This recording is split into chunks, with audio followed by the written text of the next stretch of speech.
Hey everybody, this is Tracy here with another edition of A View from Tracy's Point. And I tell you guys, things are heating up in the Northern District of Illinois. There is no rest for the weary. So you guys know in my last video, I believe I posted it on Saturday, one of Jennifer Bonjean's attorneys in her law firm had signed on for the New York case, for the Eastern District of New York case, and she has also signed on to the Northern District of Illinois case, and so she's helping out Jennifer Bonjean while she is in California with the Bill Cosby case, which is set to start on tomorrow, and it's a civil suit, it's not a criminal case. So in any event, you know, Derrel McDavid's attorneys had a lot to say about her motion to sever this case, and now Bonjean has responded, and so it sounds like it's going to be some back and forth going on unless Judge Lynn Weber puts a stop to it and say, all right, children, go to your rooms and stop fighting, because this thing has the potential to get very ugly. So let's go ahead and jump into this motion.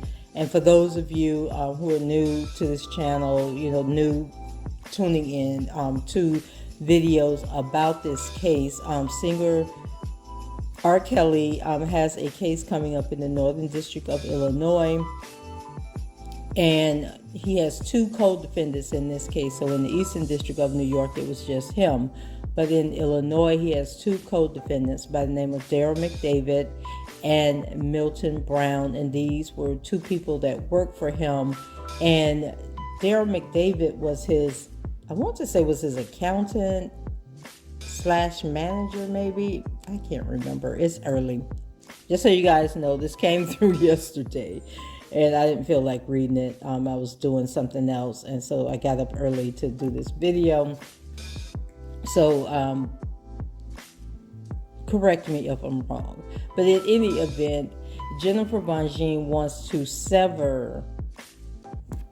She's okay with Milton Brown staying on the case, but she wants to sever the case involving and the charges involving Derrel McDavid, because it has long been said that Derrel McDavid was robbing R. Kelly blind. And so she is saying that, you know, if they go to trial and Derrel tries some funny stuff, she is going to have to throw him under the bus and bring out all the stuff that he has done to harm Mr. Kelly, and how he basically was behind all these payouts to these women. You know, it was well known in Chicago that if you went to this attorney by the name of Susan Loggins and said that Mr. Kelly assaulted you, that they would settle out of court. And so people say that he didn't know that all these settlements were taking place. Derrel McDavid claims that he did know that these settlements were taking place. And so just a whole lot of stuff going on. And so she wants to sever him from this case. And for some reason, he says he doesn't care if he is severed and has to go to trial on his own. But his attorneys, for some reason, are fighting this tooth and nail. So let's go ahead and jump into this.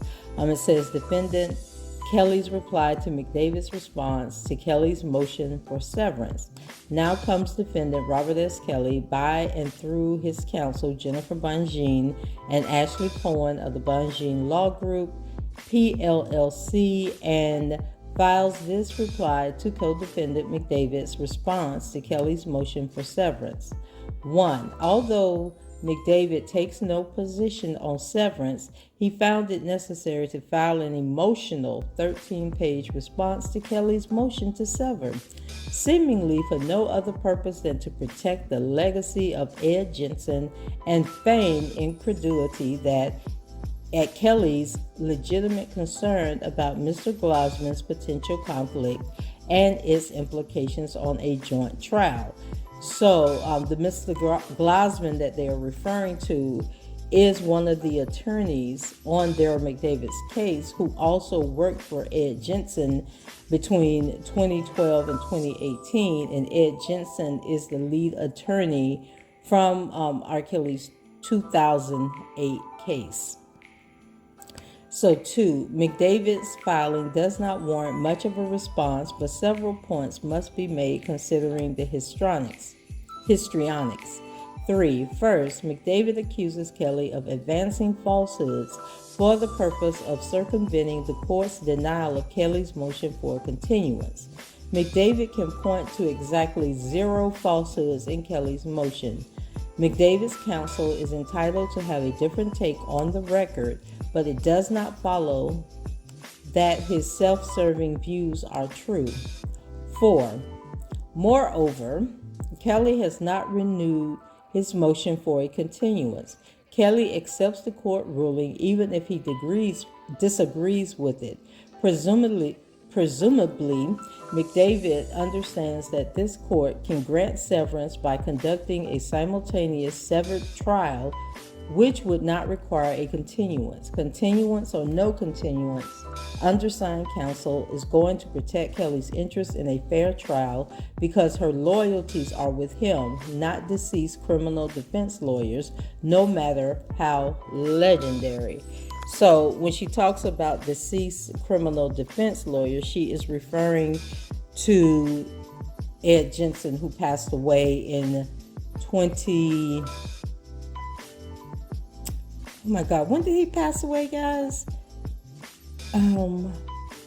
So he did an interview with the Sun-Times in, I believe it was March of 2019, and then he passed away a few months later. And then also in this paragraph where she's talking, she says that when they're talking about the simultaneous, and the reason I'm kind of backtracking is because people reach out to me and say, I was watching this video and you were talking about a lot of stuff and I didn't really understand what it was you were talking about.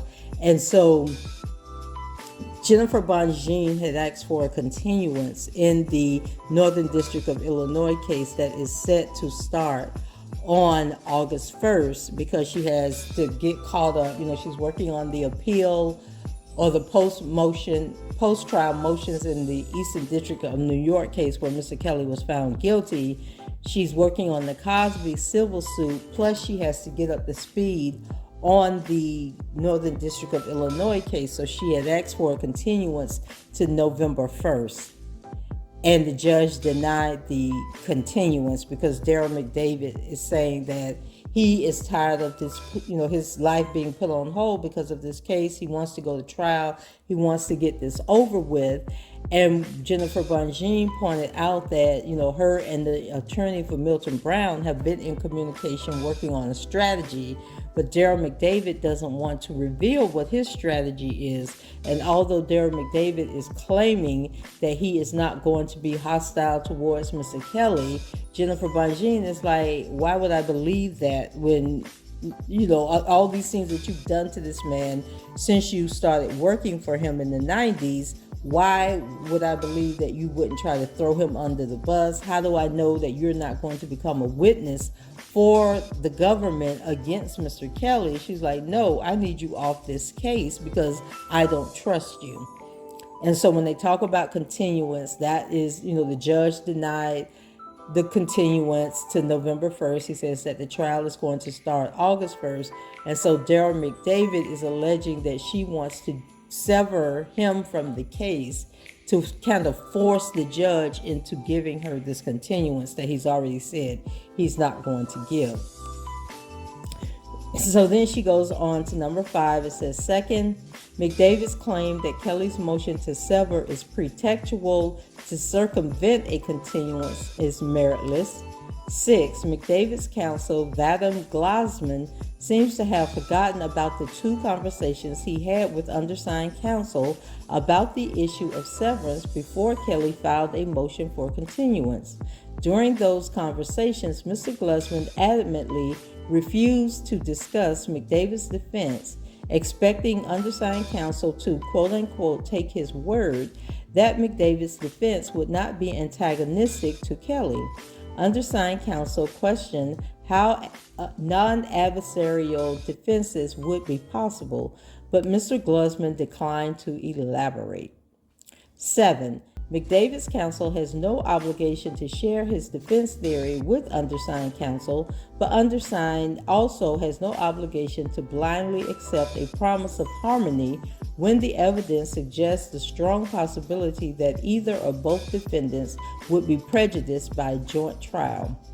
8. Furthermore, as this court knows, Kelly's prior counsel raised the possibility of severance long ago.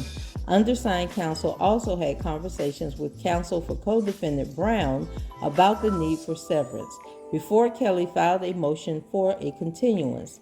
Those conversations were productive. Any competent attorney representing Kelly who has read the discovery in this case would understand the risk of Kelly's co-defendants possibly being used as witnesses against him at a joint trial. Kelly will hardly be in a position to complain about it once trial commences. 9. Undersigned counsel also told the AUSAs assigned to this case that she was contemplating filing a motion to sever when she met them to review evidence in the case on April 19, 2022. And of course, Kelly expressly stated in his motion for continuance that he was exploring the need to seek a severance. In short, Kelly's motion to sever is not an attempt to end-run the court's ruling on his continuance motion despite McDavid's outburst. 10. Kelly's motion to sever is not controversial. It was raised as a possibility long ago and is unquestionably supported by the discovery record and defendant's investigation. Kelly's motion is made in good faith and McDavid knows it. 11. Third, McDavid seems most offended that undersigned counsel has raised a legitimate concern about Glusman's potential conflict of interest and undersigned counsel's reference to Ed Jensen's public statements verifying Kelly's claim that his attorney-client relationship continued with Jensen beyond 2008 during the period that Glusman worked for Ed Jensen. And then she has a very long note at the bottom of this page, and it says, McDavid's diatribe also accuses undersigned counsel of unfairly maligning Ed Jensen. McDavid attorney's fixation with protecting the legacy of Ed Jensen is bizarre. Ed Jensen violated his duty of loyalty to Mr. Kelly when he declared publicly in the Sun-Times that Kelly was guilty as hell and that he had instructed Kelly to take libido suppression pills, all while Kelly was facing prosecution in numerous jurisdictions. This observation is not particularly provocative. Numerous ethics professors have commented on the egregious ethical breach. And then they quote a story from the USA Today from March 8, 2019. And it says, Mr. Jensen's health issues, of which McDavid's attorneys seem have intimate knowledge, may have played a role in his lack of judgment, but that is irrelevant to the issues at hand. Kelly cited the interview to show that Jensen admitted to an ongoing attorney-client relationship with Kelly after 2008, when he boasted that he kept Kelly out of trouble for 10 years. McDavid's counsel is simply upset and understands counsel has prioritized her client's interests over Jensen's reputation. Furthermore, contrary to McDavid's statement, undersigned counsel never claimed that the ARDC did not investigate the matter. Undersigned counsel has no idea what the ARDC did or did not do, although strangely McDavid's counsel does. Undersigned counsel merely pointed out that the ARDC did not seem to have much of appetite for addressing the ethical breach, since they did not even contact Mr. Kelly, who was the person impacted by Jensen's conduct. It's rather difficult to take any supposed ARDC investigation seriously when it did not even involve contacting Kelly to see if he wished to pursue a complaint. McDavid's attorney seemed to know far more than Kelly about this alleged ARDC investigation, which is irrelevant in any event to whether Kelly and Jensen had an attorney-client relationship that extended beyond 2008. Okay, so in this case, when she's talking about ARDC stands for the Attorney Registration and Disciplinary Commission, which operates under the authority of the Illinois Supreme Court, which has sole authority to regulate the admission and discipline of lawyers in Illinois. And so they oversee lawyers, and evidently after Ed Jensen did this interview with the Sun-Times, they launched an investigation, but as we know, he died shortly after that. And then the USA Today article that she references, it says R. Kelly's ex-lawyer says he was guilty as hell when he defended him years ago. And this was published in March of 2019. And it says, let's see, as if R. Kelly didn't have enough legal woes, now his ex-lawyer, who saw him through CP charges more than a decade ago, told a Chicago newspaper columnist Friday that the R&B star was guilty. Ed Jensen, a famous Chicago defense attorney who says he's dying of cancer, might be in trouble for violating legal ethics rules, which say attorney-client privilege is sacrosanct and permanent unless the client lifts it. No doubt Kelly would not be thrilled that ex-defense lawyer is commenting on his guilt. Steve Greenberg, Kelly's current defense attorney, told USA Today that Jensen has been in and out of the hospital lately. And he was quoted as saying, when I asked him about the comments, he told me that he has no recollection of the conversation and he would never have said that because it would be completely improper and wrong. Cook County State's Attorney Kim Fox's spokesperson did not return a message from USA Today. Kelly's publicist, Darrell Johnson, said he would issue a statement later. And Lord, let's not even get into Darrell Johnson. So meanwhile, Jensen's comments sent shockwaves through the Cook County legal community for seemingly betraying his former client, who now faces 10 counts of aggravated criminal abuse against 4 women, including 3 who were allegedly underage at the time. He definitely violated his ethical responsibility, says Manu Bida, a law professor at DePaul University who's been following the Kelly case. Lawyers cannot reveal information learned during representation, especially a statement regarding a person's guilt.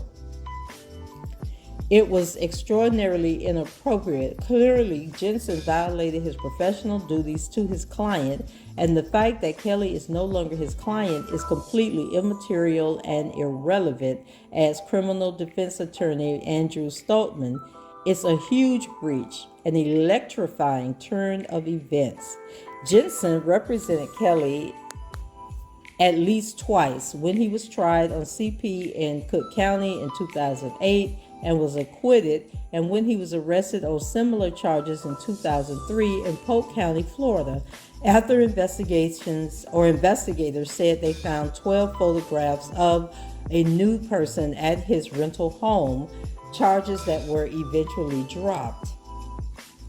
So when Chicago Sun-Times columnist Neil Steinberg interviewed Jensen in his Deerfield, Illinois home several weeks ago, he naturally asked him about Kelly's latest sex crimes case.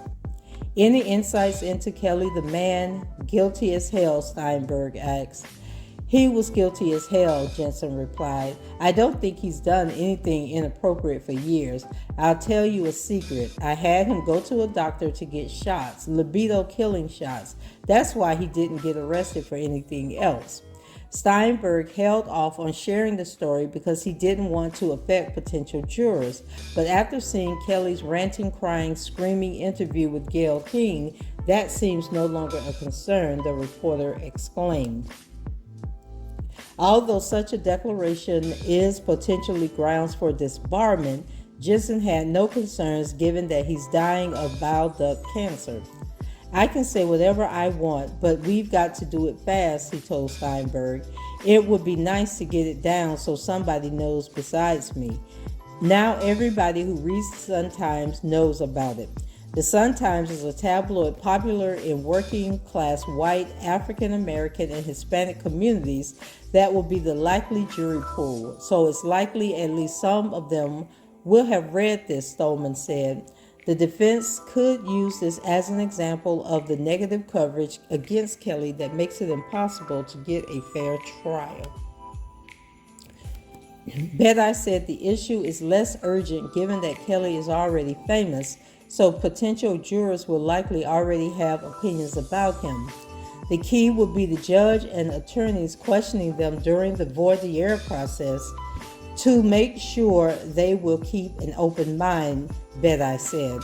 Michael Avenatti, the Los Angeles lawyer who says he represents two of the accusers in the current criminal case against Kelly and who gave prosecutors a 1999 video that allegedly shows Kelly in acts with someone, says Jensen's comments about his former client are highly unusual, but they're helpful to the prosecution. Because the more people that believe that R. Kelly is guilty, that's better for the prosecution, he told the USA Today, adding that he doubts the comments will lead to a change of venue for Kelly's trial. And it's worth noting that Michael Avenatti has been found guilty since all of this. He's been arrested and charged in 3 or 4 different jurisdictions. He's had 2 trials in which he was found guilty, one for extorting money from Nike, the other for stealing money from Stormy Daniels, who was one of his clients, who was suing Donald Trump. And then another case ended up in a mistrial, and that was a case where he had stolen like millions of dollars from other clients. So he's sort of irrelevant at this point. And then he goes on to say, if they move this case anywhere outside Chicago, a guilty verdict is all but assured. Chicago is the only place where he has even a remote chance of beating this. Kelly and his lawyers want to keep this in Chicago. Kelly is currently in jail in Chicago for failure to pay delinquent child support to his ex-wife and is trying to get more than $161,000 together. Not sure why that was added, but just for those who are new to following this case, he did pay that $161,000, and that probably will be the last money that Andrea Kelly gets from him. So just wanted to let you know what that was all about. So now let's get back to the document, or Jennifer Bonjean's response. So we're at number 12, and it says, Kelly's claim of an ongoing attorney-client relationship is not premised on Jensen's statements to the Sun-Times reporter. Kelly himself contends that he maintained an attorney-client relationship with Jensen long after 2008, and that the relationship involved regularly consulting with Jensen about legal matters for roughly a decade after his 2008 acquittal. Jensen's statements merely corroborate Kelly's assertion. McDavid's suggestion that undersigned counsel fabricated this issue out of whole cloth is preposterous. 13. In addition to conversations with her client, undersigned counsel has read the entire Eastern District of New York record and has made it far enough into the Northern District of Illinois discovery to know that Mr. Kelly has faced a constant stream of legal issues since 2008, some of which brought him to Mr. Jensen for advice. 14. McDavid has worked himself up into a lather simply because Kelly has identified a potential conflict on the part of Glusman that could prejudice Kelly at a joint trial. Kelly's motion makes clear that if Glusman worked for Jensen while Kelly and Jensen still had an attorney-client relationship, a potential conflict exists. And then Illinois rules of professional conduct. And then she gives the codes and where this is found. Notably, Glusman does not deny that he worked for Jensen during 2012 through 2018, nor does he offer any factual basis to dispute that Kelly and Jensen maintained their attorney-client relationship past 2008. 15. Undersigned counsel cannot get into Mr. Glusman's head and was not present for any conversations that may have occurred in the infamous law offices of Ed Jensen. But it does require an ethics professor to explain that Glusman could be in a conflicted position if he is in possession of privileged communications that occurred during Kelly's attorney-client relationship with Jensen. And then I'm going to stop in the middle of this point and go back to a note that she has on the previous page, which says, since McDavid fantasizes that undersigned counsel conjured a post-2008 attorney-client relationship between Jensen and Kelly, undersigned counsel will supplement Kelly's motion with a sworn declaration from Mr. Kelly. Perhaps the court will need to conduct a hearing to get to the bottom of the issue. Ooh, that Jennifer Bonjean. This is why the people hate her over there in Chicago, because she has a slick mouth, but we ain't mad at her. So back to point 15, it concludes that, for example, if Ed Jensen felt a liberty to make the statements he made to a Sun-Times reporter, it is hardly a stretch that he might have shared privileged communications with his associates, including an associate who represents co-defendant who may be antagonistic to Kelly. And that's precisely what I said in the original motion, because I said myself, I have worked in positions where I had access to information and have said, and have talked to other people about that information, like in the office or whatever. And so it is highly likely that Jensen, like after Mr. Kelly left his office for a meeting, went in and talked to an associate in the office, like, good Lord, how this man keep getting himself into all this trouble, or whatever the situation would be. So yes, it is highly, highly likely. So 16, it is also a reasonable assertion that Glusman owes duty of loyalty to Kelly because Jensen's duty of loyalty is imputed to him. And then she gives the Illinois rules of professional conduct, where that's located. And she cites a court case. And in that court case, People versus Carr from 2020, she quotes, if one member of a private firm has a per se conflict of interest, that conflict is imputed to all other members of the law firm, regardless of whether any of those other members had any personal involvement in the conflicting representation. 17. McDavid's attorneys are free to argue otherwise, and the government and his court will have to decide what to do with this information. Kelly is not moving to disqualify Glusman. Kelly has identified his potential conflict as a basis for severance, nothing more. 18. Lastly, McDavid's vitriol response merely underscores the likelihood of antagonistic defenses. Undersigned counsel may not be as familiar with the discovery as McDavid's counsel claims to be, but she apparently is familiar enough to file a motion to dismiss that they overlooked and joined, and to know that there is ample evidence to show that McDavid was in complete control of Kelly's finances and helped himself to the fruits of Kelly's labor. The fact that McDavid intends to vehemently deny his claims simply shows that it is possible that either or both co-defendants could suffer prejudice at a joint trial. 19. Now, girl, you said lastly in 18, but here you go with 19.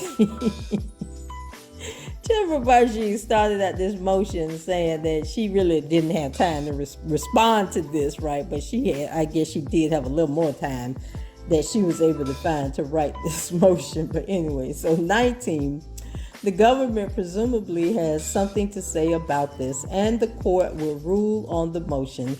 Defendant will accept the ruling. That's how litigation works. Conclusion. For the foregoing reasons, defendant respectfully asks the court to sever his trial from co-defendants McDavid's trial, and further to sever counts 10 through 13 from the remainder of the indictment. And for those of you that are new to the channel, if you go to my homepage, A View from, youtube.com/A View from Tracy's Point, you'll come to a page, and on that page you'll see a link that says videos. And if you click on videos, you will see all the videos that I have on my channel. And for the most part, most of the videos, I would say 90% of the videos from the past 3 years have been focused on this trial. Well, maybe not 90%, maybe 75% of the videos are focused on this trial. But I did, the recent videos are about the Northern District of Illinois, and I reread the indictment, the superseding indictment that came out in February of 2020. So if you want to go back and check out that video, you can learn what the counts 10 through 13 were that she is trying to get removed from this case and moved over into a separate trial. So that's it for me. You guys go ahead. Oh, before I go, I think I mentioned this in my last video about the interview with Tank on Drink Champs, and I believe I am going to do a video on that to share my views and comments about that interview, because it was a very interesting interview. But anyway, go ahead, leave your comments below, rate the video, subscribe to the channel if you haven't done so already, and until the next time, I shall talk to you guys later. Bye bye.